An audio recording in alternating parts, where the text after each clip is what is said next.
Hi, welcome to the Bullish Bears Technical Analysis Clinic. I'm Jeremy, and I'm going to be making a series of videos that explain really simple technical analysis techniques and different things to use to find quick price targets and to come up with some decent trade plans. So I'm going to start with the Wolfe Wave today. The Wolfe Wave has kind of been a mystery to some people, as it's kind of a little bit gray to understand exactly how to use them, let alone where to look for them and how to identify them. You have to kind of parallel seriously with Elliott wave theory and learn a lot to get exact science out of it. But if you just skim and go to the important part, it's really just a way to identify three waves in a system in order to target the fifth wave in Elliott's theory. So it's just a neat trick is all it really is. To boot, I'm going to give you a little bit of a bonus feature that you can use to actually enhance using a Wolfe Wave to find even better price targets. So let me show you what I mean first. So the first scenario is to locate a trend. And at the end of a trend, we almost always have some sort of consolidation. In this case, it was a reversal. In this case, we had a double bottom reversal. And we have some waveforms within that structure of consolidation. And what the Wolfe Wave does is it identifies 2 points in that consolidation range and then gives you the extension of where that price target is expected to be later after the reversal is confirmed. Let's start with this. So the idea is to locate the first low and the second high within that consolidation.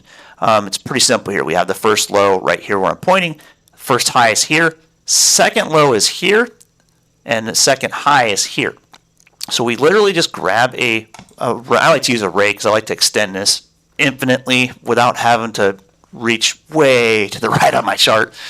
And effectively, we just attach it to the points of the candlesticks that are in those areas. So here's the low, here's the high, and what we've identified is the fifth wave. So this is 1, 2, 3, 4. This is 5, and this is your target upon reversal. So when you are identifying that it is a consolidation pattern, whether it's a reversal or continuation, is going to be up to you to figure out, because sometimes this can be a continuation. This can be like a bear flag, and we'd break and we'd head lower.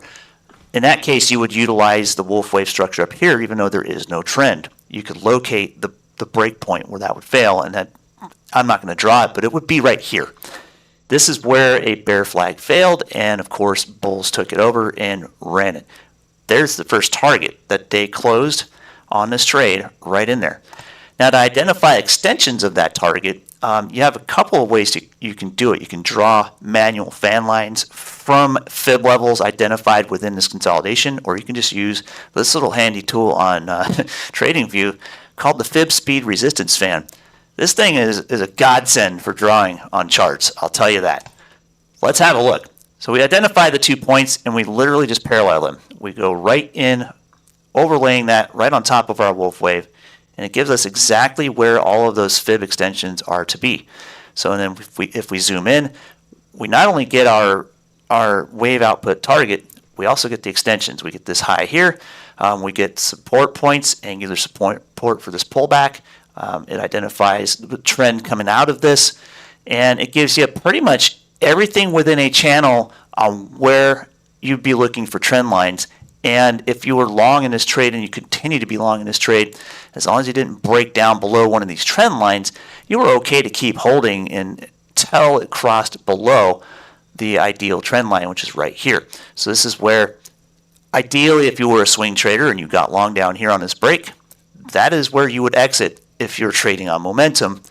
And if you were trading as a day trader, obviously you would take an exit probably into the Wolfe Wave target if you held it after close, or you'd probably want to find the fib level to get to. So if you identified the break here and you came up and took a scalp on this, ideally you have a target there. Coming back out of this, you can also identify where the trend broke down, and that gives you an idea of where to locate the bearish Wolfe Wave targets. So let me get rid of the Fib Fan here And then we'll just add another Wolfe Wave at the top of that trend and show you where to look for the low target or the bearish target. So we have our first high here, our first low here, second high here, second low here. We literally just draw, and we can ignore wicks for the most part. Bada bing, you have this low identified right here. That is your target. Now if you add the Fib Fan to it, you get ideally all the extension targets within that range. So not only do you have your Wolfe Wave target here, you have your retracement target, you have your support trend line, you have your next retracement target, support trend line, back and forth through all of this garbage. You stay ahead of it because you know where those fib levels are, and price tends to respect them pretty well, or close enough to scalp. So this identifies that this wouldn't be an ideal swing trade entry until it took the break here, but it gave you the target of where to expect to take profit on that. And it also gave you an idea of where you could expect that pullback to stabilize and continue trending up. And of course, it did hit that previous high pretty much methodically with a wick in the pre-market here. And today it's coming down and testing about a midpoint between these two fib levels. So we'll probably identify something here. In fact, this is where I'm going to show you how to day trade with a Wolfe Wave. So let's go into that real quick. These tend to get messy if you leave them on your chart, so I always take them off when I'm done with them and add new when I need them.